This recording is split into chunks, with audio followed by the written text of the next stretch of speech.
Hello, everyone, and welcome to Locked On Flames. The Calgary Flames are back in the win column after slipping and sliding their way through a back-to-back against the Edmonton Oilers and Seattle Kraken.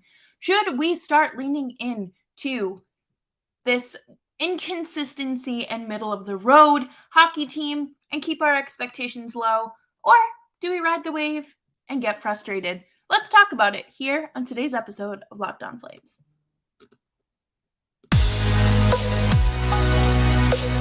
You're Locked On Flames, your daily podcast on the Calgary Flames. Part of the Locked On Podcast Network, your team every day.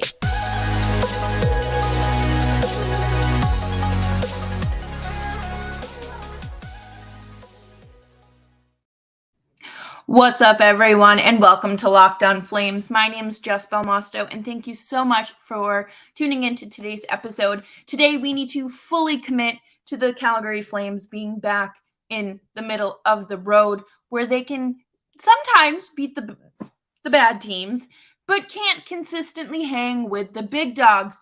And we just have to accept that and lean fully into it. And we're going to talk about some of the simple mistakes and errors that this team makes, that if they just cleaned it up, they could bolster their game just a little bit.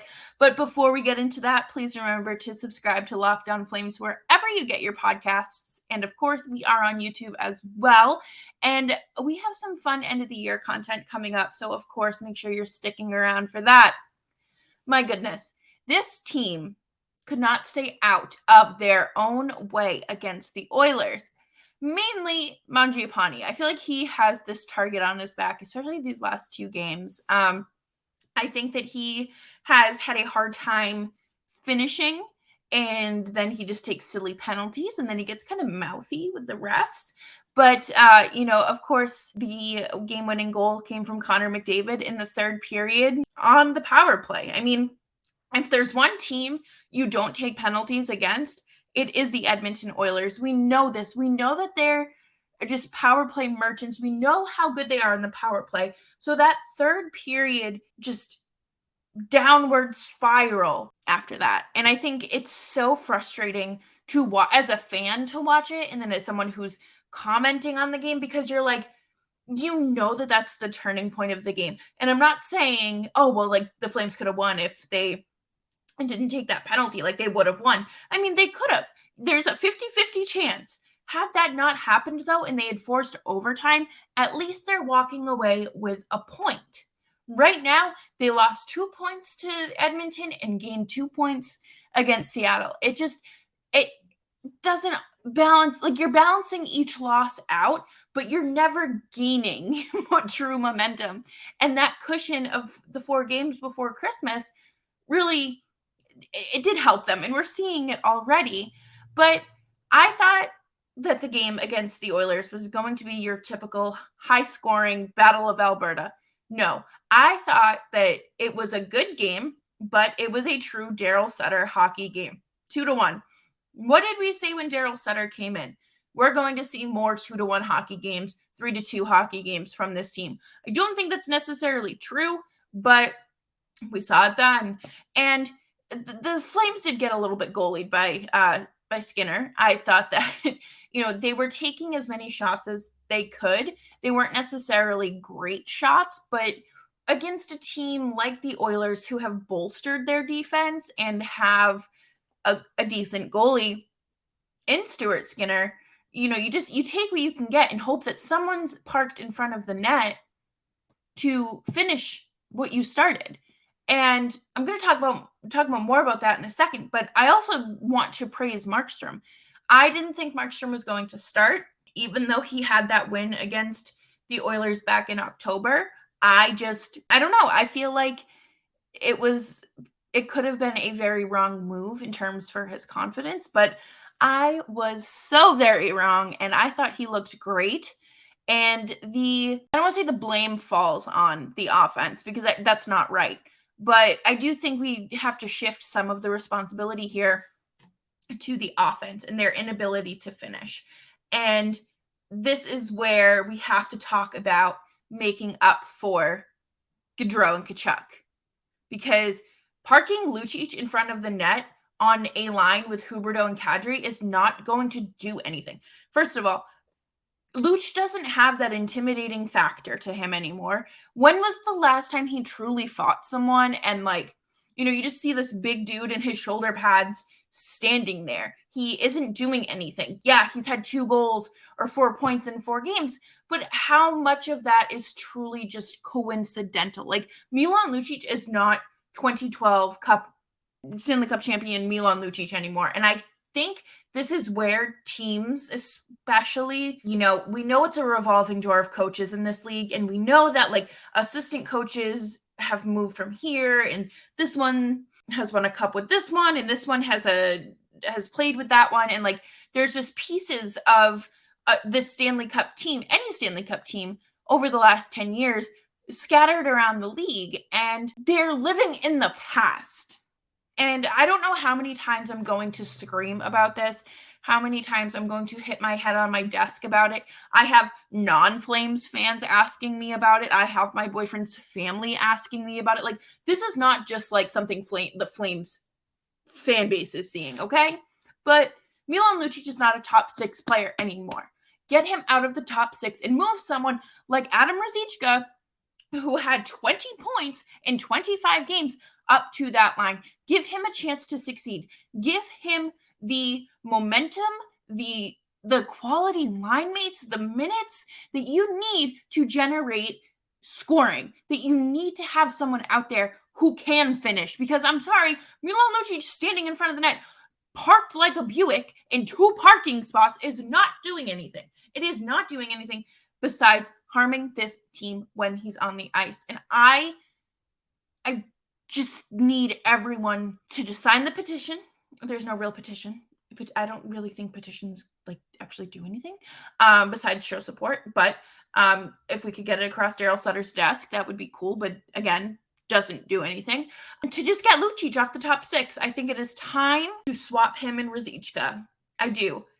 I don't expect the Calgary Flames to be this top-end, high-end talent like the Leafs when they have Nylander, Marner, Matthews out there every night scoring, because the Flames don't have that. They don't, because they aren't number one, they aren't putting $2 billion into 2 players. But anyways, they don't have that. They don't have that talent. They don't have a coach that is willing to put this young kid up in the lineup and give him a chance. And we saw it with Matthew Phillips as well, who scored again in a 9-2 win over the so it was the Wranglers against the Thunderbirds, I believe, the Coachella Firebirds. Yeah, Coachella Firebirds. And if you want to get a smidgen better, you need to take this team to the next level by adding Adam Ruzicka to your top 6. I feel like we shouldn't be questioning that. We shouldn't be it truly feels like a no-brainer. Moving Ruzicka to the top 6, my glasses, if you're watching on YouTube, they are horribly crooked. Sorry. I roll over on them when I take my naps. Anyways, Adam Ruzicka will elevate or help balance out that line of Kadri, Huberdeau, and Milan Lucic. Take Lucic, literally like a claw machine. Okay, and now take Ruzicka. Boom.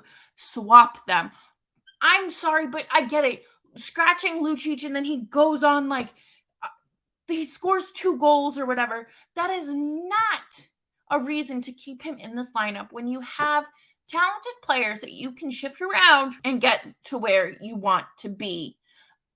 But enough about that, because we are going to be talking more about lacking success and offense coming up next on Locked On Flames. But today's episode is brought to you by BetOnline. And of course, if you are struggling with gambling addiction or feel like you could use a little bit of help, there is always gambling resources available for you. But first of all, BetOnline has the latest odds, news, and scores for you when it comes to placing your bets. They have you covered from pro leagues to amateur leagues. It is prime time to start betting on some hockey, maybe some playoff odds. Is Carlos Correa going to sign with the Mets? Are they going to rescind their contract, or is he going to go back with the Giants? What is going on? Let's place a bet on it at Bet Online, where the games start.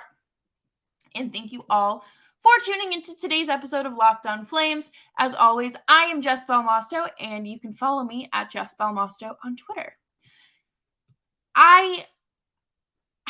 This is so hard to talk about because, like, not talk about, but try to rationalize, because you watch this team go from what they were last year to what they are this year. And the number one thing, besides obviously missing Gaudreau and Tkachuk, the Flames are not their own worst enemy here.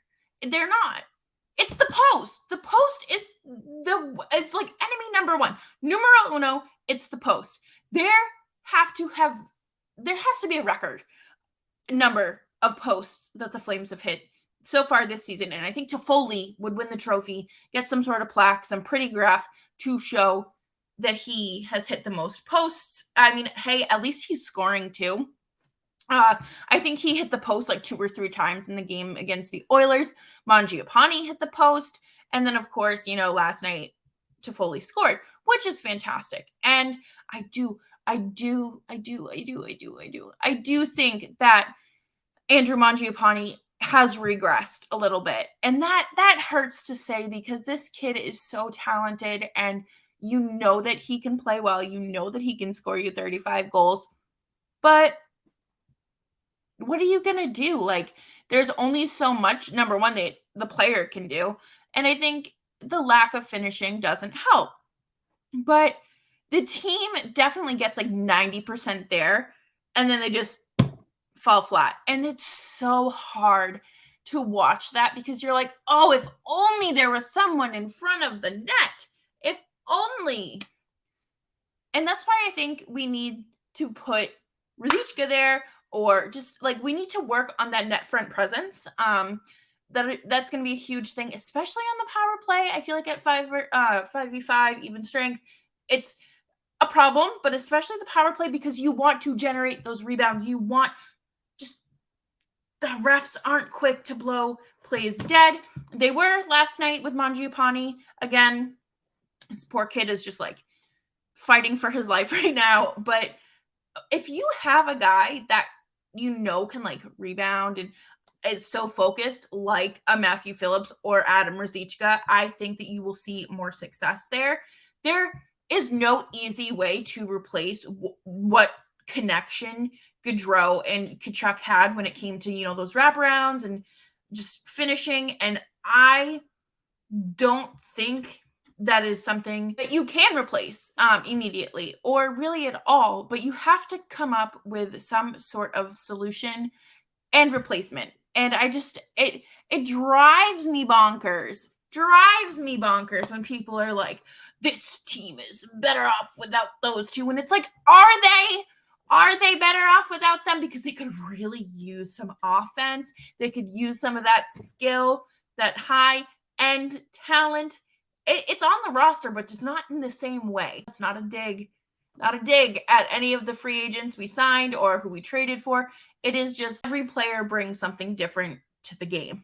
And that's that. Like, you don't have to be a rocket scientist to figure that out. But I do think that if you want to get better, you need to, I don't want to say like hold auditions or tryouts, but you need to start like strategically thinking how to make this work. Because again, you don't have to be a rocket scientist to figure out what's missing. Yes, Milan Lucic is usually standing right there, but what is he doing? I feel like he just gets lost in space.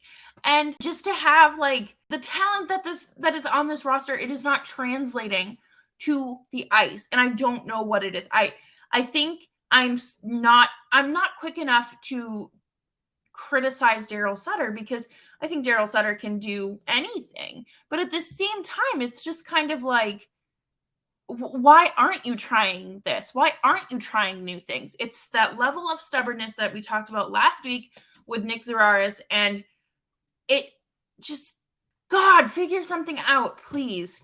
Maybe next year they'll work on that, because they'll look back at their notes and say, oh, That's what we were missing. Like, these guys watch film, okay? You know these coaches watch film. You know the players watch film. You know Brad Treliving watches film.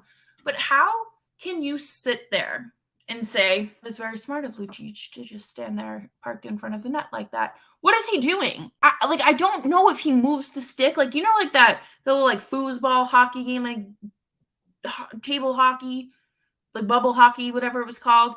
That's what I feel like he needs someone to, like, move, to spin the dial, the handle, to move him.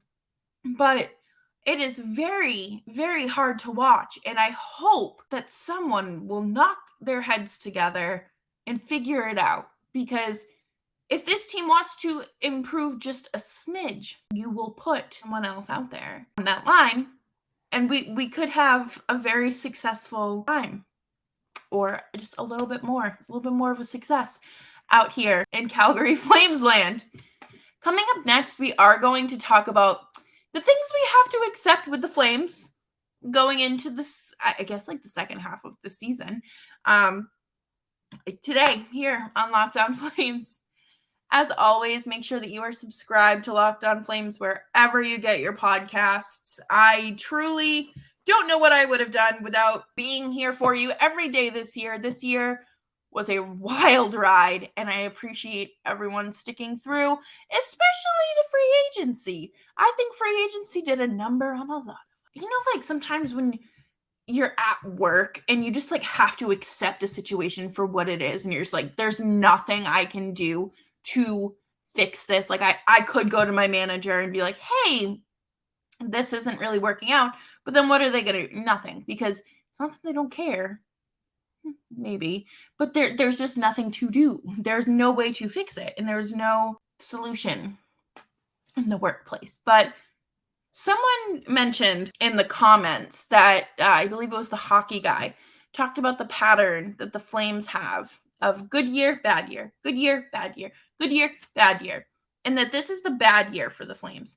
I use the word bad in quotation marks because I don't think the Flames are playing bad hockey. Like, it is not like they are going out there and they don't know what they're doing. Sometimes does it look like that? Yes. Sometimes do they forget the fundamentals? Yes.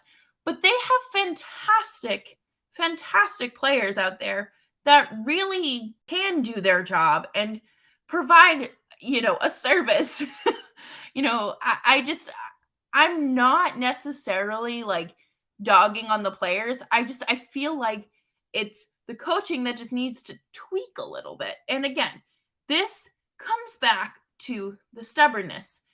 So if this is what the roster is, if this is what we're doing, we need to accept that the Flames are just going to be playing middle of the road hockey. Like I mentioned earlier, they can hang with the big boys sometimes, and they can beat the bad ones, and they look fine. Like, it looks great because they just scored 6-2 on the Arizona Coyotes on a Tuesday night in February, and now they're going to beat the Minnesota Wild, who also have this same problem, 5-2. So it's definitely a process, I think, that we just kind of have to lean into. It reminds me a lot of my first season covering this team, like right before I started covering the team, like 3 weeks before the shutdown and sports stopped. But I felt like this team was getting going.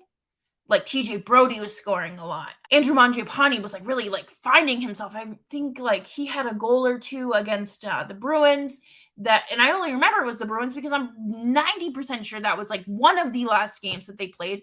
The last game I believe was against Vegas and they got pooped on, but like almost there. And again, the issue is finishing.